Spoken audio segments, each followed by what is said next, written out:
time I had to get the brother in because, you know, we was going through a little something with the Israelite brothers, dealing with the Bible, talking about the Bible was the first book, Prophet Muhammad, no, not Prophet Muhammad, but, you know, dealing with the Bible and scriptures, talking about it's an old book, and Imhotep is an Israelite. Well, the only person I could think of is Brother Phil Valentine, who could break down the book for us, and that's why I had to bring him in, Brother Phil Valentine. And as you hear by that crowd of about 1,000, we definitely raw. Again, for any gathering, you know, for those who biblically that say where two are gathered or more are gathered in my name. So we're about to freestyle a little bit. I wish the brother who was speaking on that issue was here, so that we could have a friendly discussion on the circumstance. I just want to touch on things that, you know, our brothers and sisters who are interested in pursuing knowledge beyond the books, knowledge beyond the books that are given to us to read, like the Bible. We should always be suspect when the Caucasoid gives us something to read in the first place. Black people who read in the Bible and taking everything literally and per word, what I call the dead letter word. Black people or Negroes who are addicted to the dead letter and indoctrinated by the dead letter have no personal, conscientious, spiritually inspired intelligence. To be suspect anytime the white man has given us anything has been our survival from day one. We have fought him at all fronts, and you know, he goes back and he has an old history of putting out false information, and anyone who would deem that the Bible is the first book. The Bible always was. I don't remember what you said, Brother Malik, but that the brother was saying that the Bible was the first book ever written, and that it was the oldest book on the planet. And you know, sometimes people interpolate truth with a lot of lies.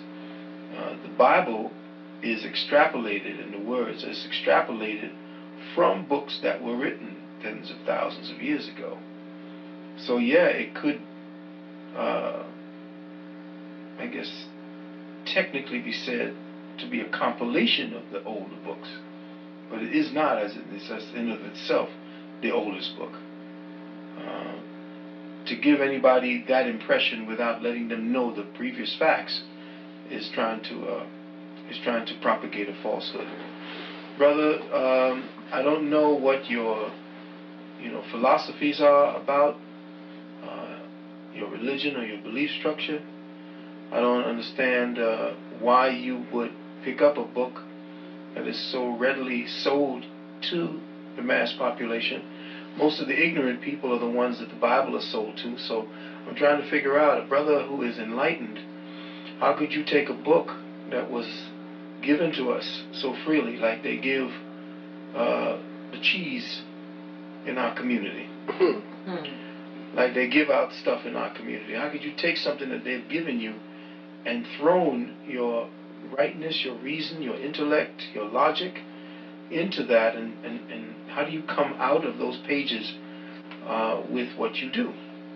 And unless you have the key to what it is that was written in those books, they could give you anything and hide it in those words, and then have agents, ministers, interpret it for you. You have no clue as to what the Bible is if you are talking about it as if Imhotep was an Israelite, and you start assigning names from the Bible to your ancient history. The Bible is a book of fiction as applied to history. There was no such people. There was no such events. That's right. There was no such anything in the Bible.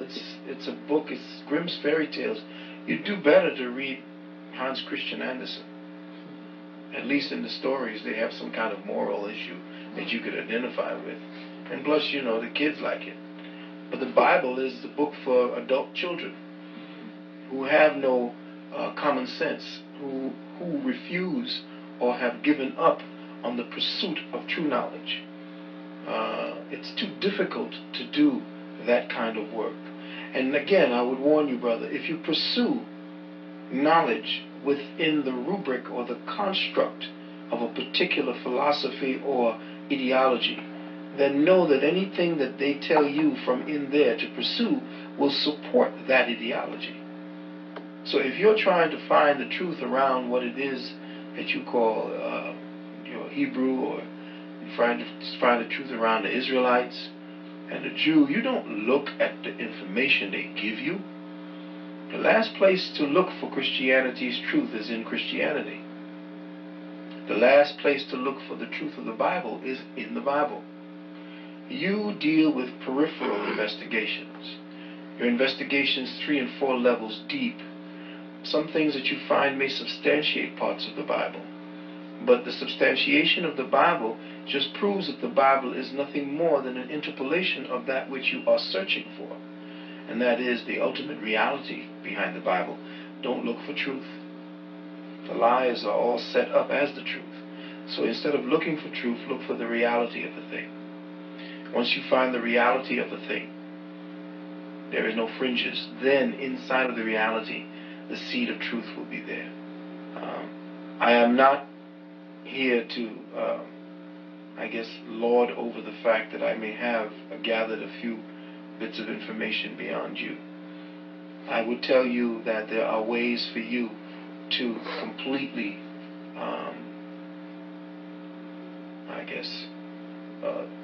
discredit a vast inventory of what it is you're pursuing. I could destroy pretty much everything that you would bring to me as history in the Bible, because I could give you the analogous myth that preceded everything in the Bible by hundreds of thousands of years.